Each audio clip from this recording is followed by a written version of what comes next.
મેં મારા ગામડામાંથી સેન ઉતારી અને મામીને પહેરાવા લાગ્યો.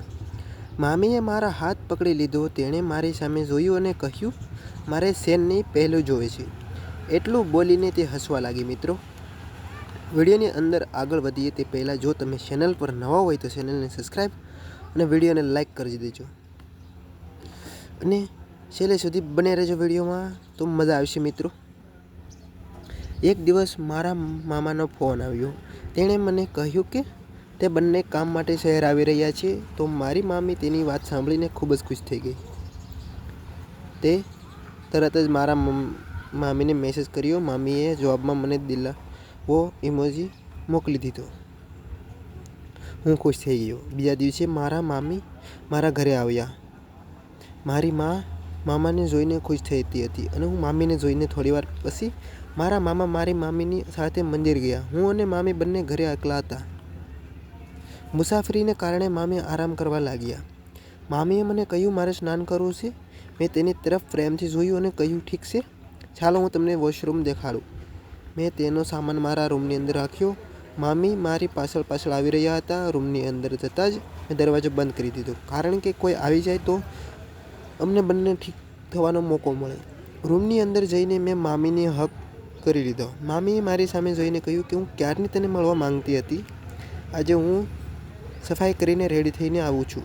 2 વર્ષ પછી પણ મામી સ્વર્ગને અપ્સરા લાગી રહી હતી. પછી મામી સ્નાન કરવા માટે જતા રહ્યા અને મામીની વાતો કરી રહ્યા હતા. ત્યાં મારા મામા અને મામી બંને ઘરે મંદિરથી આવી ગયા. અમે બધાએ સાથે ભોજન લીધું. થોડીવાર પછી મારા મામાએ કહ્યું કે મારે બિઝનેસના કામ માટે બહાર જવાનું છે, એટલે તું તારા મામીને આજુબાજુ ફરવા લઈ જજે અને સાંજે મંદિરની અંદર સોસાયટીનો પ્રોગ્રામ છે. મેં મામીને કહ્યું, તમે તૈયાર થઈ જાઓ. અને મામી જ્યારે તૈયાર થઈને બહાર આવ્યા તો તે જોતો જ રહી ગયો. મામીએ બ્લુ જીન્સ અને પિંક કલરની ટોપ પહેરી હતી અને અમે બંને ફરવા ગયા અને બંને પ્યાર મોહબ્બતની વાતો કરવા લાગ્યા. થોડીવાર પછી મામીએ મામથી તેમ ફેરવ્યા પછી મામીને ફિલ્મ જોવા માટે લઈ ગયો.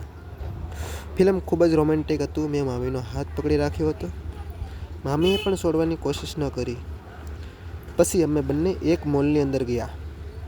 મેં ત્યાં મામી માટે લહેંગા અને ચૂંદડી લીધી. એકબીજાના હાથમાં હાથ નાખીને અમે બંને ફરતા રહ્યા. થોડીવાર પછી વરસાદ શરૂ થઈ ગયો અને રાત પણ થઈ ગઈ હતી. અમે બંને પલળી ગયા હતા. હવે ઘરે જવાનું ખૂબ જ મોડું થઈ ગયું હતું અને વરસાદ પણ શરૂ હતો. એટલે મેં મામીને કહ્યું, આપણે બાજુની હોટલમાં રોકાઈ જઈએ. મામી મારો મતલબ સમજી ગયા. તે થોડા ગભરાઈ ગયા. મેં કહ્યું, તમે ડરતા નહીં, હું ઘરે બતાવી દઉં છું કે ફોન કરીને કે એને બતાવ્યું કે અમે બંને સવારે આવી જઈશું, કારણ કે વરસાદને લીધે કોઈ વાહન મળતું નથી. અને પછી એક હોટલની અંદર અમે રૂમ બુક કરાવ્યો. જ્યારે અમે હોટલની રૂમની અંદર ગયા તો મામી જીદ કરવા લાગે કે તારા હાથમાં જે થેલી છે તે મને બતાવ, તેમાં શું લીધું છે. મેં મામીને બેગ આપ્યો અને કીધું, તમે ખોલીને જોઈ લો. મામીએ જ્યારે બેગ ખોલ્યું તો તેમાં દુલ્હન માટેના કપડાં હતા. લાલ રંગનો લહેંગો અને ચૂંદડી અને સાથે મેકઅપનો સામાન હતો. મામી બધી વસ્તુ જોઈને ખૂબ જ ખુશ થઈ ગયા. મેં કહ્યું, મામી તમે જલ્દીથી અંદર જાઓ અને મારી દુલ્હન બનીને બહાર આવી જાઓ. મામી હસતા હસતા અંદર તૈયાર થવા જતા રહ્યા. થોડીવાર પછી મામી નવી દુલ્હનની જેમ ઘૂંઘટ કાઢીને આવી ગયા. હું ખૂબ ખુશ થઈ ગયો. મામી બેડ ઉપર દુલ્હનની જેમ બેસી ગયા. હું તેની નજીક ગયો અને તેના ઘૂંઘટ ઉઠાવ્યો અને મામી બોલ્યા, પહેલાં મોઢું જોવાની ગિફ્ટ તો આપો. હું અટકી ગયો. પછી વિચારીને મેં મારા ગળાની ચેન બહાર કાઢી અને મામીને પહેરાવા લાગ્યો. મામીએ મારો હાથ પકડી લીધો અને મારી તરફ જોઈને કહ્યું, મારે ચેન નથી જોઈતી, મારે તો પહેલું જોવે છે. બોલતા બોલતા મામી હસવા લાગ્યા. પછી અમે બંને પ્રેમ સાગરની અંદર ડૂબવા લાગ્યા. 30 મિનિટ સુધી ડૂબકી મારી પછી અમે બંને કિનારો પર આવ્યા. મામીએ કહ્યું, ઘણા દિવસ પછી આજે હું ખૂબ ખુશ છું.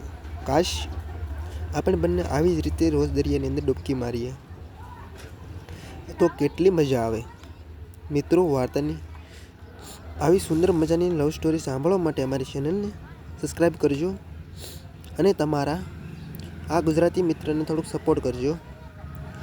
વિડીયો પૂરેપૂરો જોવા બદલ તમારો ખૂબ ખૂબ ધન્યવાદ મિત્રો. અને ફરી મળીશું આપણે આવતીકાલે એકવાર નવા વિડીયોમાં.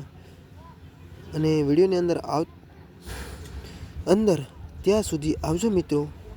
Bye bye.